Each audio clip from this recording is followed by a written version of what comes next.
Hi and welcome to the Super Legato Arpeggio Advantage video. In this video, I'll show you one of my favorite arpeggio licks and show you how you can produce fast arpeggio sequences and licks by using this particular technique. But before we go into that, I just want to talk about one of the biggest obstacles to mastering this technique, or any technique for that matter. This obstacle is a slumbering beast that lies dormant in the backs of our mind, and when we have a weak moment, a moment when we think it's too hard to become as good as we want, or we experience a plateau in our development, when that happens, it jumps up and makes sure that we quit and don't go for more. Well, what is it? What is this beast of darkness that we have inside of us? Well, it's simple and very straightforward. It's the idea of talent. This seemingly innocent assumption that some people have more talent than others, that some people are gifted and are able to learn to play faster and with more precision than other people. The notion that if you haven't got talent, you probably won't make it. This mysterious quality that no one really knows what is, but is talent an illusion then? In my experience, it's not. The incredible voice of a talented 14-year-old is of course what you could call talent, because she's born with that physical advantage, that voice that you can't train yourself to get. When a top basketball player seems to be that inch better than everyone else, despite the fact that he seems to practice and train the same number of hours as anybody else, well, that could also be talent in my perspective. But when it comes to playing fast on a guitar, talent has so little to do with whether or not you succeed. We all have the same nervous system, and anyone can learn to play insanely fast and develop incredible skills on this instrument. It's like juggling bottles in the air. It's not art, it's the human nervous system showing us what it can do. You might then go out and create art with your skills afterwards, and that may take some talent, but becoming extremely good at the mechanics is available to everyone. If you spend a couple of hours each day throwing stuff in the air and have good learning strategies and you don't quit, will you then be a fantastic juggler with time? Yes or no? If you brush your teeth every single day for years, will you go from struggling with it to being able to do it efficiently while thinking of other things? If you tie your shoelaces every day for 10 years, will you become incredibly good at it? Yes or no? Admit it. Developing killer skills on this instrument is a little more complex than tying your shoelaces or brushing your teeth, but it's exactly the same programming, the same learning process we're talking about. And talent has nothing to do with whether or not you make it. Some people might be able to play just a little tiny bit faster or throw the ball a tiny bit further than you if they have a natural talent for it, but these little inches doesn't matter in music. I used to have enormous amounts of talent when I started playing guitar. Yep, I was so talented my parents thought about sending me to a professional school of music. The thing is, I heard a country record when I was 10 and I loved it. I got all into Johnny Cash and Hank Williams and all those guys. But what I really liked the most about that music was the lap steel guitar. Oh, that sweet sound of unfretted harmonies moving through the music in my mind. That was a sound to die for, I thought. So I ran to my father and I asked him if I could have a lap steel guitar and take lessons. And my father replied, "You can start playing a normal guitar, and then when you're good at that, you can switch to the lap steel." And of course that makes perfect sense to me back then. So we went out and bought a nylon string guitar and I started taking lessons, and boy did I have talent. I couldn't think of anything else but getting that lap steel guitar, so I practiced all I could on that nylon string wonder. My teacher gave me classical pieces to play, and I went home and I practiced them like my life depended on it. I came back a week later and played that tune in double time, and my teacher was sure that I was a very talented boy indeed. This went on, and I practiced and practiced, and I finally got so good that I could go to my dad and say, "Hey Dad, I can play this thing now. Let's go out and buy a lap steel guitar." But we quickly found out or realized that you couldn't buy that instrument where I lived. There simply wasn't a store in Denmark that sold these babies, so I couldn't have one. And at that time, you didn't order something from the US unless it was medicine for your dying uncle, because that was simply not an option. But I kept playing the Spanish guitar, only I weren't so talented anymore. My superpowers were gone because I couldn't see why I should spend so much time and energy practicing anymore. So I didn't. I practiced 15 minutes just before my session with the teacher, like everyone else, and that was that. But then later on, I discovered John McLaughlin and Paul Gilbert and Yngwie Malmsteen and those guys, and suddenly I had talent again. Talent is not an inborn genetic advantage. Talent is passion, it's emotional drive, and you can have that if you choose to focus on it, if you choose to return back to what we talked about in the previous video again and again. But beware of the concept of talent when it pops up in the form of this sentence. I probably don't have the talent anyway, because I can assure you that if you so much as entertain that thought for a couple of minutes even, it will become true for you. The brain starts with an idea, and as soon as that idea is planted in there, it begins to look for proof that the idea is correct. Unconsciously, you will begin to collect proof that you probably don't have the talent anyway, and you will find it, until the point where this idea is no longer just an idea, but a belief. And now you're really screwed, because now the brain is certain that you don't have the talent. And now it has momentum. Now it begins to find even more proof. And this begins to create a conviction. And that's almost impossible to get rid of again.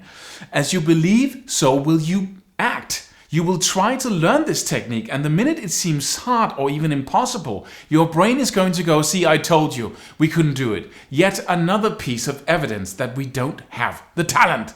And so the belief strengthens itself and becomes a beast with a life of its own that keeps you from having what you want. You will start to create proof that you don't have the talent. But it also does another thing that seems nice in the moment. It gets you off the hook.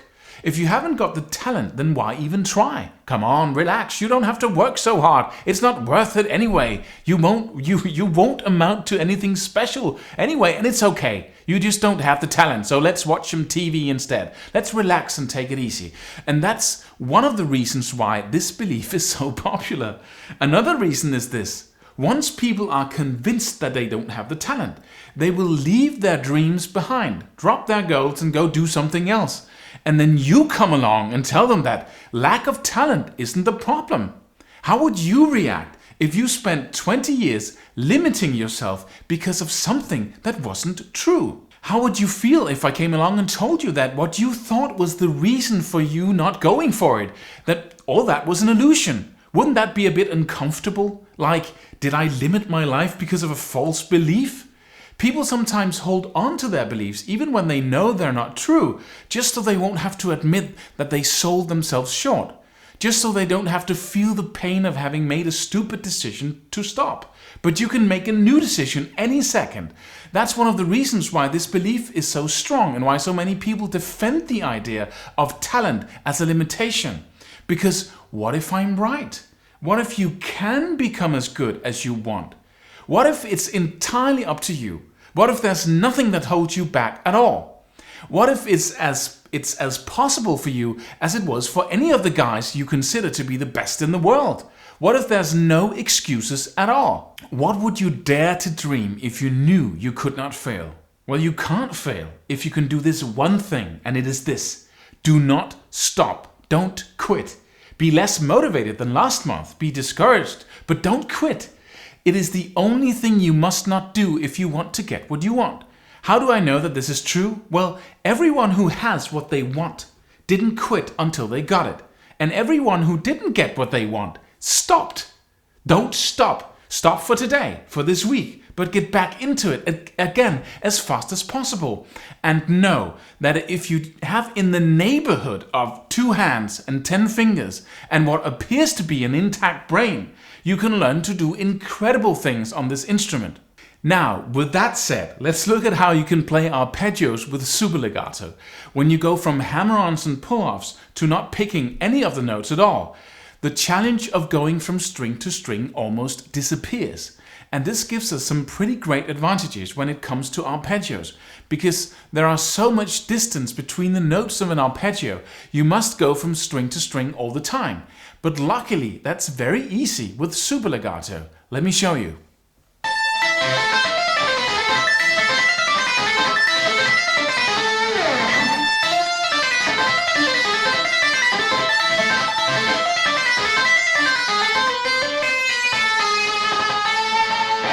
super legato gives you the ability to look at the fretboard like a keyboard, because you no longer have to worry about string shifting.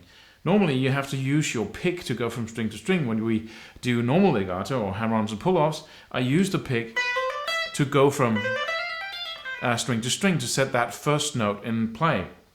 And then hammer-ons and pull-offs will do the rest of the work on that individual string. But when you do super legato, you simply drop the pick, hold your hand here as I showed you, and then you can tap your way through all the notes. And if you do it right, you can actually produce arpeggios that are very clean and very loud. So let's look at the lick I just played. It's a simple A minor arpeggio with some embellishments. And I start by tapping this arpeggio. I start by hammering on in the 17th fret up here on the high E string. Then I pull off to the 12th fret on the high E string. So I have a pretty wide stretch there, but it isn't too hard to make because it's on the lighter strings here. So I tap that note with my little finger, then I pull off to the 12th fret, then I hammer on or tap in the 13th fret on the B string, and I lift that note, but because I'm muting the strings here, I don't get a sound from the open strings. And then I tap in the 14th fret on the G string. So I have a nice arpeggio there. And the first exercise that you might want to do is just to play these 4 notes up and down.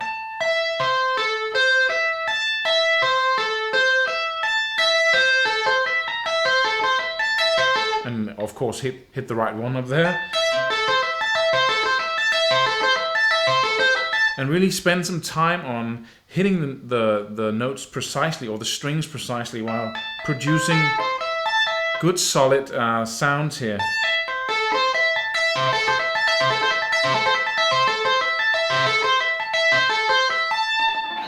And then the rest of the lick is notes that I put around this arpeggio. So I play, and then I go right back up again. So I play 4 notes down, and then I just follow the arpeggio up again, up to the E string in the 12th fret. Then I hammer on in the 13th fret and pull it off again. Like that, so it sounds like this. That's the first thing. And then I hammer on. I have 3 notes here in my A minor scale that I'm going to play now on the B string. It's in the 15th, the 13th, and the 12th fret. So I'm going to hammer on the first note in the 15th fret on the B string, then pull off to the 13th and pull off to the 12th, like that. So now I have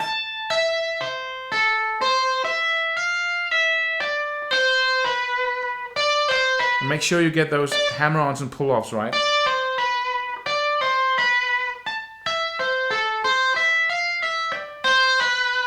And now I'm going to tap in the 14th fret again on the G string, and then on the 12th fret on the B string. So, and then I'm going to tap with my second finger in the 13th fret on the G string. So I have this little melody.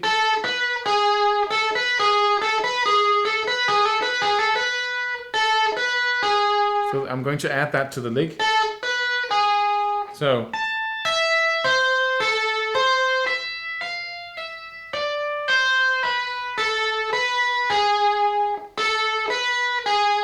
Fourteenth on the G string, 12th on the B string, and then 13th on the G string. So, and the last thing is I'm just going to follow the arpeggio up again. And then I'm all over again here. So the whole thing.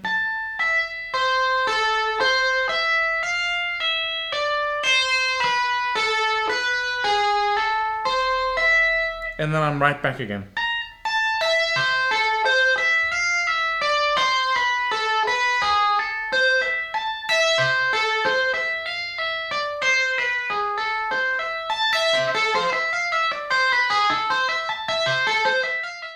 And then of course I can put in variations. I can stop the arpeggio for a second and just go round and round in my, which is a nice little lick in itself.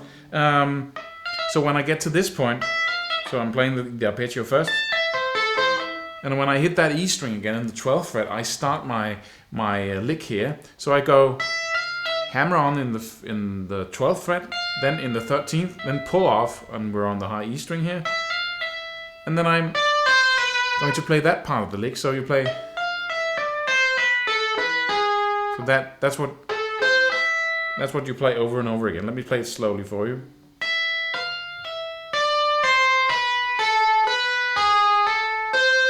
And then instead of starting all over again on the full lick, I'm just going to go.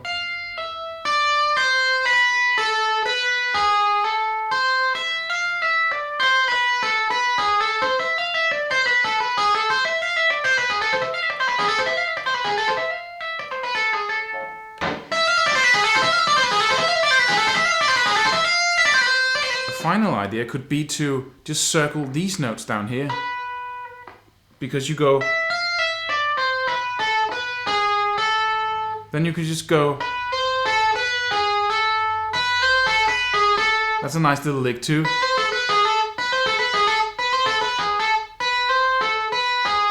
I hit the 12th fret on the B string, then the 13th fret on the B string, I hammer that on.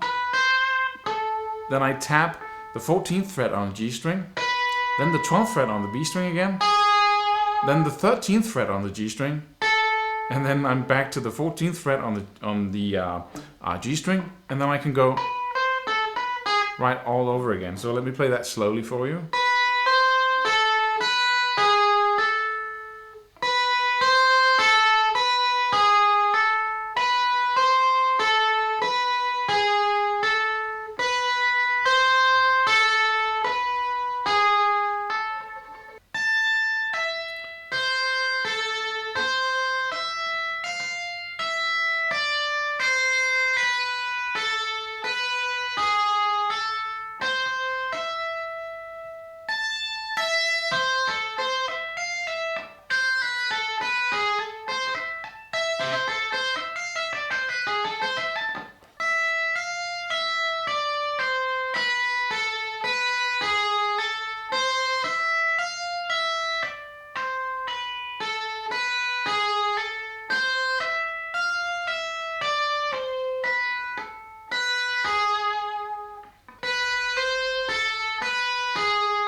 Now, I hope you'll take the concepts, the exercise, the licks on these couple of videos and really apply them to your own playing.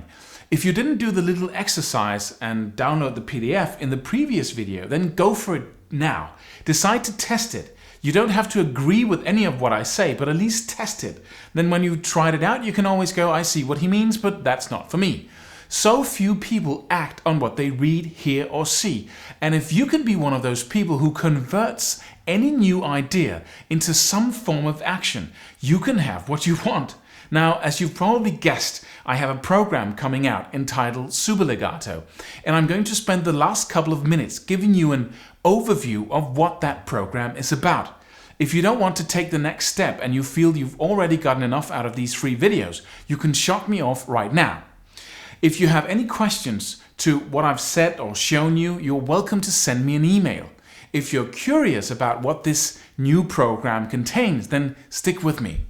The program consists of 6 videos, and they're designed to take you from knowing this technique and being able to use it to absolutely mastering it on a level where you don't have to think about it anymore, where it becomes effortless to you. In the first video, I'll show you some simple ways in which you can very rapidly improve your hammer-ons and pull-offs. You'll develop more precision and a more clear and loud sound from your strings. At the same time, you'll get less of these weird noises from the strings you're not playing. You'll develop more precision and much greater satisfaction from using this technique. Simply because you'll start to be a lot more effective. Your hammer-ons and pull-offs won't be a compromise anymore. They won't be something that you do because you're not able to pick the notes, but something you do because it sounds incredible, because it's the best way to produce these notes right now. In the second video, I'm going to show you how to practice both legato and super legato so you get the most out of your time. There's nothing worse than spending 10 hours learning something when you could have spent 3. And by attacking the challenges of this technique and by using some pretty radical training methods, you'll get some amazing results out of your time very fast. And I mean very fast. We only have one hand to deal with here. And of course we're going to put some extra demand on it, because now it has to both fret and produce the notes at the same time, but having only one hand to train is half the job of training both hands and make them work together. With the legato, you can get some pretty exciting results fast, and in this second video I'm going to show you how. Then we're going to launch out into the licks section. First, I'm going to show you my favorite legato licks. It's licks that uses hammer-ons and pull-offs, and you shift from string to string by using your right hand pick as well. These are licks that I use all the time because they are so comfortable to play. I wanted to do 30 minutes of these licks, but I quickly realized that there were so many of them that I had to create another video. So there are 2 videos and over 1 hour of legato licks, but I'm not just going to show you the licks and sequences. I'm also going to show you how you can stack multiple licks on top of each other to create what I call inside-out licks. Licks that you can use to improvise with while playing very fast, so that you develop the ability to start a run and then change it as you play it. Then, when we've spent over 70 minutes on pure legato licks, I'm going to show you some amazing super legato licks and sequences. None of these licks that I've shown you in these videos, these free videos, are in the program, so all the licks and sequences will be new to you. The super legato licks involves only the left hand. We're going to look at runs that you can do, sequences that fit this technique very well. And we're also going to spend some time on arpeggios. Now you can begin to combine normal legato licks with super legato and get some pretty radical sounding lines that will look almost impossible to play, but of course they won't be. Then in the last video, I'll introduce you to a new concept I've been working on, and that is phrases. I've always been into sequences. I've always preferred learning a sequence of notes that I could move around rather than learning a little lick that I could only use as it was. I believe that if you learn a lot of patterns, which is what a sequence is, you can create your own licks from them, and you won't just be copying parts of other people's solos, which is what licks basically are. But I've found that learning other people's lines and phrases can be just as valuable as anything else, because it allows you to see what's going on when somebody improvises. And you can break any of these licks and phrases down to their basic components and then change and rearrange them so that you create something new. In this last video, I'm going to show you some actual phrases consisting of different sequences of arpeggios, ideas and licks, so that you can practice them, get them into your fingers, and then start to play around with them. So we're going to go from playing these sequences and arpeggios and licks to practicing entire phrases with beginnings and endings that you can use to get inspired and even more creative. So that's the program, but on top of that, I've added a couple of things to speed things up for you and to make sure that you get the most out of this program. But since this package involves extra work for me per person who's involved, I'm limiting it to the first 60 people who invests in this program, simply because I'm going to do the following. Even though video programs are an excellent and very cost-efficient way to improve your skills and be inspired and learn new things, sometimes it can be extremely valuable to get some real-life feedback from a real-life person on your challenges. Sometimes the right piece of feedback can accelerate your progress enormously, because with the right piece of information, you can sometimes just stop doing what doesn't work and start doing what does work and get to where you want to go faster. After 4 weeks of following this program using the training method, you can create a simple video of you playing. You can use a simple webcam, a camcorder, or even your cell phone to create a video where I can get a good impression of how you use this technique. And then you'll receive a questionnaire that you can fill out and send by email. You upload the video to YouTube or any other video community, or you can send it to me via WeTransfer.com or any other service. Then I'll spend the time and look at the video and give you some personal and very specific feedback that can help you develop more rapidly. This is not a good use of my time if you look at it in financial terms, but it's so much fun to be able to see what goes on your side of the fence and to be able to interact with you and hear about the results you get. Adding this to the program gives me a chance to learn from you as well and get better at writing new blogs and creating new programs that address the challenges that you have. So that's in there as well. But then in that package, I've also included a 30-minute follow-up video. Every time I launch a new program or write a new article, I get questions about it. Questions that I sometimes wish I had answered in the program. And many of these questions you simply can't answer in an email or on the phone. I have to show you stuff. You have to be able to see me to get a decent answer. And so I'll create a follow-up video that will be based on the questions I receive from you guys. And so it will again add a personal touch to the program so that you get something that suits you and your specific needs the best. So the whole program is over 3 hours of video plus the extra 30 minutes of follow-up video and the personal video assessment. It's completely guaranteed for 4 weeks. You can buy it, try it out, and if you're not completely satisfied with your results, you can have your money back. There's no risk involved. Whatever you choose to do, I look forward to seeing you in another video.